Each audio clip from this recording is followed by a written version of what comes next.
ವಸ್ತುವಿನ ಚಲನೆಯ ದಿಕ್ಕಿಗೆ ಪ್ರಶ್ನೆ ನೋಡ್ತೀವಿ. ವಸ್ತುವಿನ ಚಲನೆಯ ದಿಕ್ಕಿಗೆ ವಿರುದ್ಧವಾಗಿ ಬಲ ಪ್ರಯೋಗಿಸಿದ್ರೆ ಜವ ಏನಾಗ್ತದೆ ಅಂತಕ್ಕಂಥದ್ದು.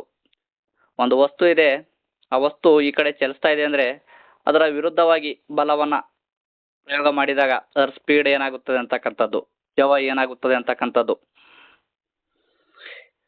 ಆಯ್ಕೆಗಳು ನೋಡ್ತೀವಿ. ಹೆಚ್ಚಾಗುತ್ತದೆಯೋ, ಕಡಿಮೆ ಆಗುತ್ತದೆಯೋ, ಬದಲಾಗಲ್ಲ, ಬಣ್ಣ ಬದಲಾಗುತ್ತದೆ ಅಂತಕ್ಕಂಥದ್ದು. ಹಾಗಾದ್ರ ಈ ಕಡೆಯಿಂದ ವಸ್ತು ಚಲಿಸ್ತಾ ಇದೆ ಅಂದ್ರೆ ಈ ಕಡೆಯಿಂದ ಬಲ ಪ್ರಯೋಗ ಮಾಡಿದಾಗ ಏನಾಗ್ತದಂದ್ರ ಅದರ ವೇಗ ಏನಾಗ್ತದಂದ್ರ ಕಡಿಮೆ ಆಗ್ತಕ್ಕಂಥದಕ್ಕೆ ಸರಿಯಾದ ಉತ್ತರ. ಅಂದ್ರೆ ವಿರುದ್ಧ ಬಲವು ಚಲನೆಯನ್ನ ಏನ್ ಮಾಡ್ತದೆ, ಇದು ತಡಿತಕ್ಕಂಥದ್ದು. ಉದಾಹರಣೆಗೆ ತೆಗೆದುಕೊಳ್ಳೋದಾದ್ರೆ, ಬಾಲನ್ನ ತೆಗೆದುಕೊಳ್ಳೋದಾದ್ರೆ, ಒಂದು ಬಾಲನ್ನ ವೇಗವಾಗಿ ಬರ್ತಾ ಇದ್ರೆ ಅದನ್ನ ಕೈಯಿಂದ ತಡೆದಾಗ ಏನಾಗ್ತದಂದ್ರೆ ಅದರ ವೇಗ ಏನಾಗ್ತದೆ ಅಲ್ಲಿಗೆ ನಿಲ್ತಕ್ಕಂಥದ್ದು. ಇದಕ್ಕೊಂದು ಉದಾಹರಣೆಯನ್ನು ನಾವು ತೆಗೆದುಕೊಳ್ಬಹುದು. ಅದೇ ರೀತಿಯಾಗಿ ಇನ್ನಷ್ಟು ನಿಮಗೆ ಈ ಒಂದು ಕಾನ್ಸೆಪ್ಟ್ನ ಅರ್ಥ ಆಗಿದ್ರೆ ಇದಕ್ಕೊಂದು ಉದಾಹರಣೆಯನ್ನ ನೀವು ಕಾಮೆಂಟ್ನಲ್ಲಿ ನೀಡಿ ಅಂತ ಹೇಳ್ತಾ, ನೆಕ್ಸ್ಟ್ ಪ್ರಶ್ನೆ, ಬಲ ಪ್ರಯೋಗದಿಂದ ಕೆಳಗಿನ ಯಾವುದನ್ನ ಬದಲಿಸಲು ಸಾಧ್ಯವಿಲ್ಲ? ಬಲ ಪ್ರಯೋಗವನ್ನ ಮಾಡಿ ಯಾವುದನ್ನ ಬದಲಿಸಲು ಸಾಧ್ಯವಿಲ್ಲ ಅಂತಕ್ಕಂಥದ್ದು. ವಸ್ತುವಿನ ಜವ, ಚಲನೆಯ ದಿಕ್ಕು, ವಸ್ತುವಿನ ಆಕಾರ, ವಸ್ತುವಿನ ದ್ರವ್ಯರಾಶಿ ಅಂತಕ್ಕಂಥದ್ದು. ಸರಿಯಾದ ಉತ್ತರ ಬಂದ್ಬಿಟ್ಟು ವಸ್ತುವಿನ ದ್ರವ್ಯರಾಶಿಯನ್ನ ಇದು ಈ ಒಂದು ಬಲ ಪ್ರಯೋಗ ಮಾಡಿ ನಾವು ಅದನ್ನ ಬದಲಿಸಲು ಸಾಧ್ಯವಿಲ್ಲ ಅಂತ ಹೇಳಿ ನಮ್ಗೆ ಗೊತ್ತಿರಬೇಕು. ಬಹಳಷ್ಟು ಇಂಪಾರ್ಟೆಂಟ್ ಆಗಿರ್ತಕ್ಕಂಥದ್ದು. ಬಲದಿಂದ ನಾವು ಆಕಾರ ಆಗಿರ್ಬೋದು, ವೇಗ ಆಗಿರ್ಬೋದು, ದಿಕ್ಕಾಗಿರ್ಬೋದು, ಇವುಗಳನ್ನು ನಾವು ಬದಲಿಸಬಹುದು. ಆದರೆ ವಸ್ತುವಿನ ತೂಕ ಅಥವಾ ದ್ರವ್ಯರಾಶಿಯನ್ನ ಬದಲಿಸಲು ಸಾಧ್ಯವಿಲ್ಲ ಅಂತ ಹೇಳಿ ನಮ್ಗೆ ಗೊತ್ತಿರಬೇಕು. ಇದಕ್ಕೊಂದು ಉದಾಹರಣೆ ತೆಗೆದುಕೊಳ್ಳೋದಾದ್ರೆ, ಹಿಟ್ಟಿನ ಉಂಡೆಯನ್ನ ತೆಗೆದುಕೊಂಡ್ರೆ ಒಂದು ಹಿಟ್ಟಿನ ಉಂಡೆನ ಒತ್ತಿದಾಗ ಅದರ ಆಕಾರ ಬದಲಾಗುತ್ತದೆ ಹೊರತು ಅದರ ದ್ರವ್ಯರಾಶಿ ಬದಲಾಗುವುದಿಲ್ಲ ಅಂತ ಹೇಳಿ ನಮ್ಗೆ ಗೊತ್ತಿರಬೇಕು. ಬಹಳಷ್ಟು ಇಂಪಾರ್ಟೆಂಟ್ ಆಗಿರ್ತಕ್ಕಂಥದ್ದು. ಹಾಗಾದ್ರ ಪ್ರಶ್ನೆ ಇರ್ತಕ್ಕಂಥದ್ದು, ಬಲ ಪ್ರಯೋಗದಿಂದ ಕೆಳಗಿನ ಯಾವುದನ್ನು ಬದಲಿಸಲು ಸಾಧ್ಯವಿಲ್ಲ ಅಂದಾಗ ಇದಕ್ಕೆ ಸರಿಯಾದ ಉತ್ತರ ವಸ್ತುವಿನ ದ್ರವ್ಯರಾಶಿಯನ್ನ.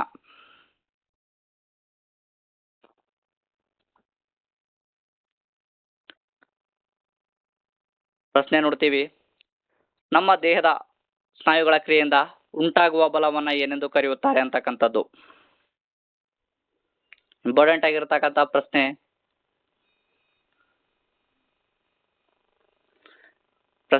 ನಮ್ಮ ದೇಹದ ಸ್ನಾಯುಗಳಿಂದ ಉಂಟಾಗ್ತಕ್ಕಂಥ ಬಲವನ್ನ ಏನೆಂದು ಕರೆಯುತ್ತಾರೆ ಅಂತಕ್ಕಂಥದ್ದು. ಕಾಂತೀಯ ಬಲ, ಸ್ನಾಯು ಬಲ, ವಿದ್ಯುತ್ ಬಲ, ಗುರುತು ಬಲ ಅಂತ ಹೇಳಿ ನೋಡ್ತೀವಿ. ಇದಕ್ಕೆ ಸರಿಯಾದ ಉತ್ತರ ಬಂದ್ಬಿಟ್ಟು ನಮ್ಮ ದೇಹದ ಸ್ನಾಯುಗಳಿಂದ ಉಂಟಾಗ್ತಕ್ಕಂಥ ಬಲವನ್ನ ಇದನ್ನ ಸ್ನಾಯು ಬಲ ಅಂತೇಳಿ ಕರಿತಕ್ಕಂಥದ್ದು, ಮಸ್ಕುಲರ್ ಫೋರ್ಸ್ ಅಂತೇಳಿ ಕರಿತಕ್ಕಂಥದ್ದು.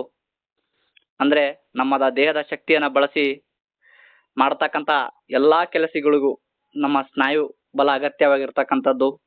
ಉದಾಹರಣೆಗೆ, ನಾನೀಗ ನನ್ನ ಬ್ಯಾಗನ್ನ ಎತ್ತಬೇಕು. ಅದೇ ರೀತಿಯಾಗಿ ಇಲ್ಲಿ ನಾನು ಉದಾಹರಣೆ ತೆಗೆದುಕೊಂಡಿದ್ದೀನಿ. ನೀರಿನ ಬಕೆಟನ್ನ ಎತ್ತಬೇಕಾದ್ರೆ ಏನ್ ಮಾಡಬೇಕು, ನಾನು ನನ್ನ ಕೈಯನ್ನ ಬಳಸಿ ಎತ್ತಕ್ಕಂಥದ್ದು.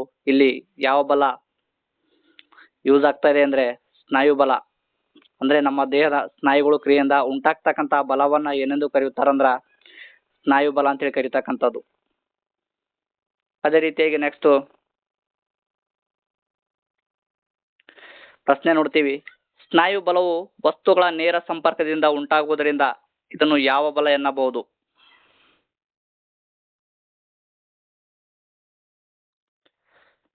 ಬಹಳಷ್ಟು ಇಂಪಾರ್ಟೆಂಟ್ ಆಗಿರ್ತಕ್ಕಂಥ ಪ್ರಶ್ನೆ. ಇದು ಕೂಡ ಚೆನ್ನಾಗಿ ಅರ್ಥವನ್ನ ಮಾಡ್ಕೊಳ್ಬೇಕು ಈ ಒಂದು ಕಾನ್ಸೆಪ್ಟ್ನ. ಸ್ನಾಯು ಬಲವು ವಸ್ತುಗಳ ನೇರ ಸಂಪರ್ಕದಿಂದ ಉಂಟಾಗುವುದರಿಂದ ಇದನ್ನು ಯಾವ ಬಲ ಎನ್ನಬಹುದು ಅಂತಕ್ಕಂಥದ್ದು. ಆಯ್ಕೆಗಳು ನೋಡ್ತೀವಿ. ಸಂಪರ್ಕ ಬಲ, ಸಂಪರ್ಕ ರಹಿತ ಬಲ, ಮಾಯಾಬಲ, ದೂರದ ಬಲ ಅಂತಕ್ಕಂಥದ್ದು. ಬಹಳಷ್ಟು ಇಂಪಾರ್ಟೆಂಟ್ ಆಗಿರ್ತಕ್ಕಂಥದ್ದು. ಈ ಒಂದು ಸ್ನಾಯು ಬಲ ವಸ್ತುಗಳ ನೇರ ಸಂಪರ್ಕದಿಂದ ಉಂಟಾಗುವುದರಿಂದ ಇದನ್ನ ನಾವ್ ಏನಂತೇಳಿ ಕರಿತೀವಂದ್ರ ಸಂಪರ್ಕ ಬಲ ಅಂತೇಳಿ ಕರಿತಕ್ಕಂಥದ್ದು.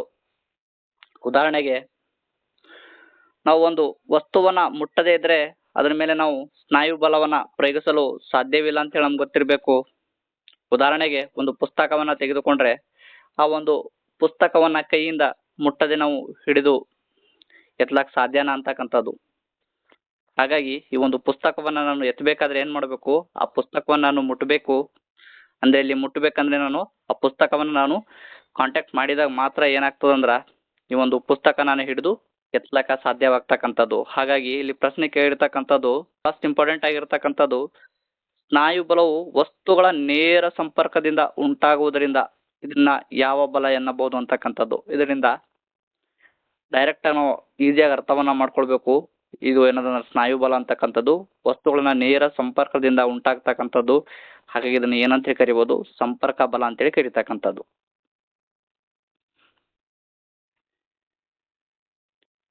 ಪ್ರಶ್ನೆ ನೋಡ್ತೀವಿ, ಚಲಿಸುತ್ತಿರುವ ವಸ್ತುವು ನೆಲದ ಮೇಲೆ ತಾನಾಗಿಯೇ ನಿಲ್ಲಲು ಕಾರಣವಾದ ಸಂಪರ್ಕ ಬಲ ಯಾವುದು ಅಂತಕ್ಕಂಥದ್ದು. ಉದಾಹರಣೆಗೆ ಒಂದು ಚೆಂಡು ತಗೊಂಡ್ರೆ ಇದು ಉರುಳ್ತಕ್ಕಂಥದ್ದು ನೋಡ್ತೀವಿ. ಈ ರೀತಿಯಾಗಿ ಚಲನೆಯನ್ನು ಮಾಡುವಾಗ ತನ್ನಿಂದ ತಾನೇ ನಿಲ್ತಕ್ಕಂಥದ್ದು ನೋಡ್ತೀವಿ. ಹಾಗಾದ್ರೆ ಈ ತನ್ನಿಂದಲೇ ತಾನು ನಿಲ್ತಕ್ಕಂಥ ಬಲ ಯಾವುದು ಅಂತಕ್ಕಂಥದ್ದು.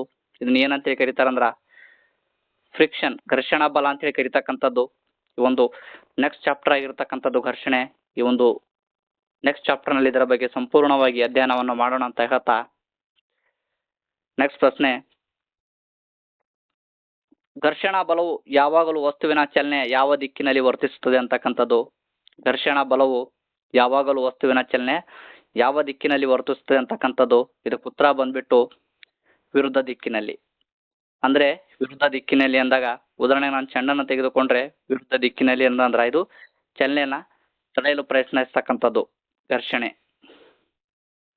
ಪ್ರಶ್ನೆ ನೋಡ್ತೀವಿ, ವಸ್ತುಗಳ ನಡುವೆ ಭೌತಿಕ ಸಂಪರ್ಕವಿಲ್ಲದೆ, ಫಸ್ಟ್ ಇಂಪಾರ್ಟೆಂಟ್ ಆಗಿರ್ತಕ್ಕಂಥದ್ದು ವಸ್ತುಗಳ ನಡುವೆ ಸಂಪರ್ಕವಿದ್ದಾಗ ಉಂಟಾಗ್ತಕ್ಕಂಥ ಬಲ ಯಾವುದು ಅಂತ ಹೇಳಿ ನಾವು ನೋಡಿದೆವು.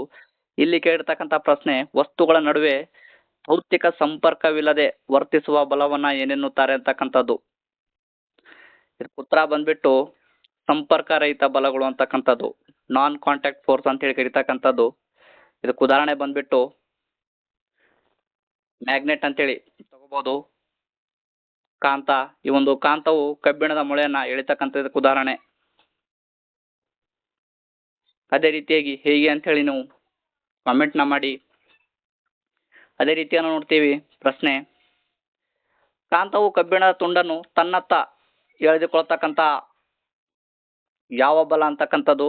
ಕಾಂತವು ಕಬ್ಬಿಣದ ತುಂಡನ್ನು ತನ್ನತ್ತ ಎಳೆದುಕೊಳ್ಳುವುದು ಯಾವ ಬಲ ಅಂತಕ್ಕಂಥದ್ದು. ಉತ್ತರ ಬಂದ್ಬಿಟ್ಟು ಕಾಂತೀಯ ಬಲ ಅಂತೇಳಿ ಕರೀತಕ್ಕಂಥದ್ದು.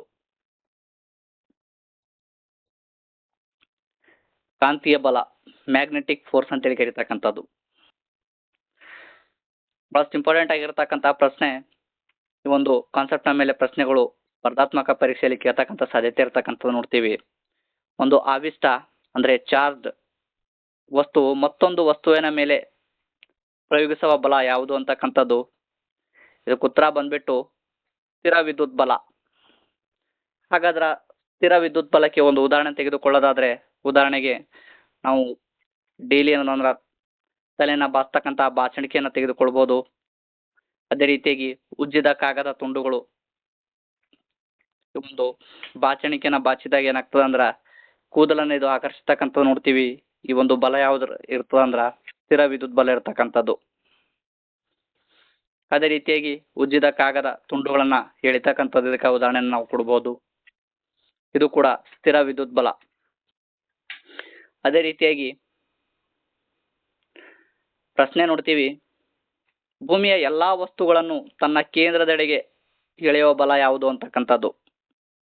ಭೂಮಿ ಎಲ್ಲಾ ವಸ್ತುಗಳನ್ನು ತನ್ನ ಕೇಂದ್ರದೆಡೆಗೆ ಎಳಿತಕ್ಕಂಥ ಬಲ ಯಾವುದು ಅಂತಕ್ಕಂಥದ್ದು. ಇದಕ್ಕೆ ಉತ್ತರ ಬಂದ್ಬಿಟ್ಟು ಗುರುತ್ವಾಕರ್ಷಣ ಬಲ, ಗ್ರಾವಿಟಿ ಅಂತಕ್ಕಂಥದ್ದು. ಇದಕ್ಕ ಇನ್ನೊಂದು ಪ್ರಶ್ನೆ ನೋಡ್ತೀವಿ, ಮರದಿಂದ ಹಣ್ಣುಗಳು ಕೆಳಗೆ ಬೀಳ್ತಕ್ಕಂಥದ್ದು,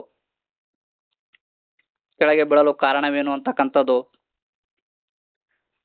ಉತ್ತರ ಬಂದ್ಬಿಟ್ಟು ಇದಕ್ಕೆ ಕಾರಣ ಬಂದ್ಬಿಟ್ಟು ಗುರುತ್ವ ಬಲ, ಗ್ರಾವಿಟಿ.